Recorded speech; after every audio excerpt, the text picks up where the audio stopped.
El presidente del Cabildo de La Gomera, que ha estado esperando ahí durante estos minutos, y queríamos comentar con él un titular que hemos recogido en la prensa durante estos días y que dice que el señor Curbelo, que usted no descarta ajustes de personal en las administraciones públicas y asegura falta de liquidez.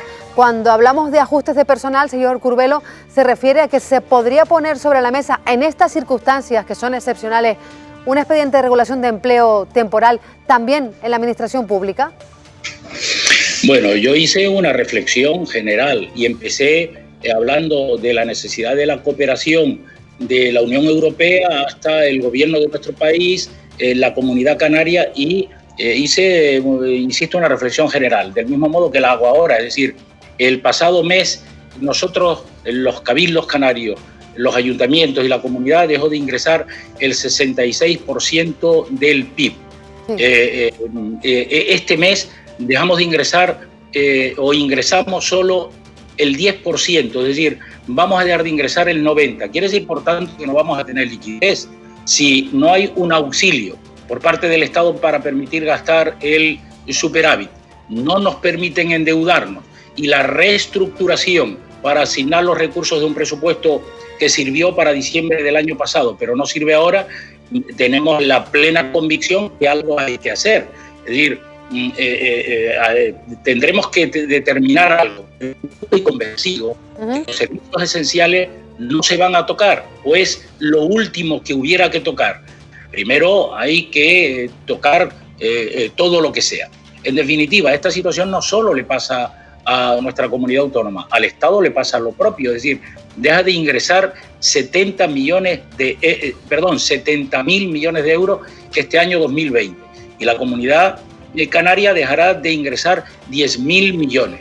Por tanto, tenemos que hacer unos ajustes presupuestarios.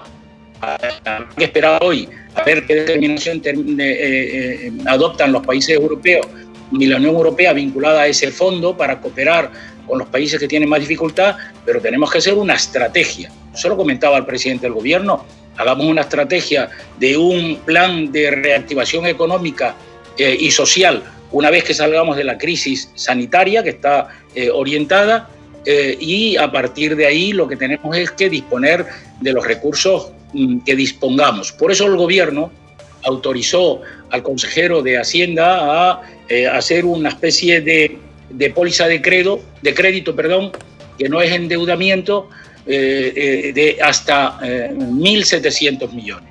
¿Para qué? Para ir con esa póliza supliendo la falta de liquidez y pagar las nóminas este mes, que no es fácil si no hubiera ese fondo, en fin.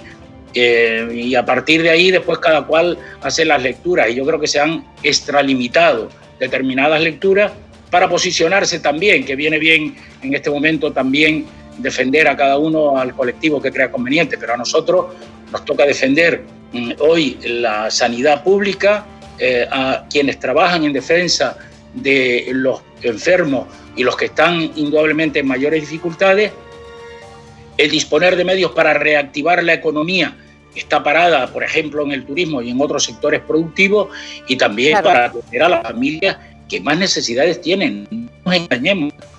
Yo lo comentaba esta mañana con el presidente del gobierno. En los próximos días, en este mes y el próximo, va a haber familias, 100.000 trabajadores que no perciben nada, que trabajaban de alguna forma en una serie de actividad que no tenía ningún tipo de alta en la seguridad social. Todos estos tienen necesidades tales que no van a tener medios para poder llegar a final de mes, ni siquiera para iniciar su nutrición. Por eso tenemos que hacer una estrategia compartida con las administraciones públicas para saber que respondemos adecuadamente en un momento difícil.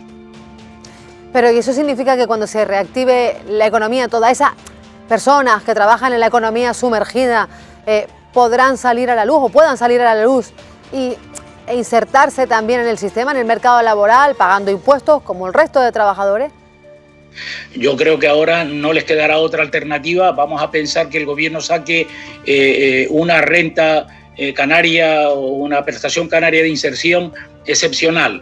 No le quedará otra que pedirla e identificarse, y después, lógicamente, algo habrá que hacer, pero inicialmente no tendrán otra escapatoria que pedir para acogerse a lo público y ser atendidos. De otra manera no pueden sobrevivir, porque ya la economía sumergida no existe porque no hay actividad. Porque no hay. Hola, buenas tardes. En Canarias se habla de que hay dos factores que son fundamentales para empezar a hablar de las medidas para poner sobre la mesa para solucionar el enorme problema económico que nos viene encima.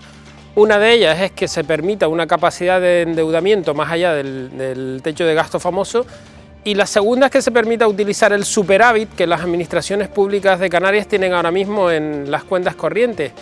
¿Usted cree que si Madrid no abre el grifo en lo que respecta al superávit y no se permite utilizar ese dinero para dedicarlo a la crisis del coronavirus en Canarias, y por ejemplo se les ocurriera llevarlo a una bolsa común para distribuirlo directamente desde Madrid, ¿usted cree que una actuación de ese tipo podía hacer saltar por los aires el famoso Pacto de las Flores? No, porque los miembros del pacto de gobierno tenemos muy claro lo que queremos y vamos a ser exigentes con el gobierno de nuestro país. Y miren, el propio presidente del gobierno lo está haciendo y lo vamos a seguir haciendo de tal forma que el superávit sea para gastarlo en Canarias. Es verdad que a lo mejor tiene la tentación de coger el superávit autonómico, los 2.000 millones de los ayuntamientos y los cabildos, y llevarlo para tener liquidez y prestar servicios del Estado. Pero desde luego a nosotros eso no nos sirve y vamos a ser incisivos en la reivindicación. Del mismo modo que también vamos a ser exigentes en la capacidad que nos pueda ofrecer para el endeudamiento. Es que si no, no tenemos salidas posibles. Bueno, y después también cumplir, lógicamente, con los compromisos con Canarias. Hay que tener en cuenta que se ha utilizado de los recursos que tenían las comunidades autónomas para las políticas de empleo. Y a mí me parece que esto no es razonable. Y nosotros tenemos no solo que denunciarlo, sino exigir que se cambie de actitud. Porque si no hay cambio de actitud, nosotros no podemos responder a los canarios. Y yo quiero responder a los gomeros y también quiero contribuir para responder a los canarios. Por tanto, don Pedro, no tenga ninguna duda que vamos a ser exigentes desde el gobierno de Canarias con el gobierno de España. Y eso no tendrá necesariamente que ver con rupturas ninguna, porque nosotros somos 4 grupos compactos. Esta mañana hemos estado hablando de la estrategia que vamos a seguir para acciones concretas y desde luego vamos a responder a los canarios en la medida de nuestras posibilidades, pero es verdad que dependemos en escala del gobierno de nuestro país, de la Unión Europea, pero que nos dejen, porque si no nos dejen también vamos a ser muy exigentes y muy incisivos con el gobierno de España.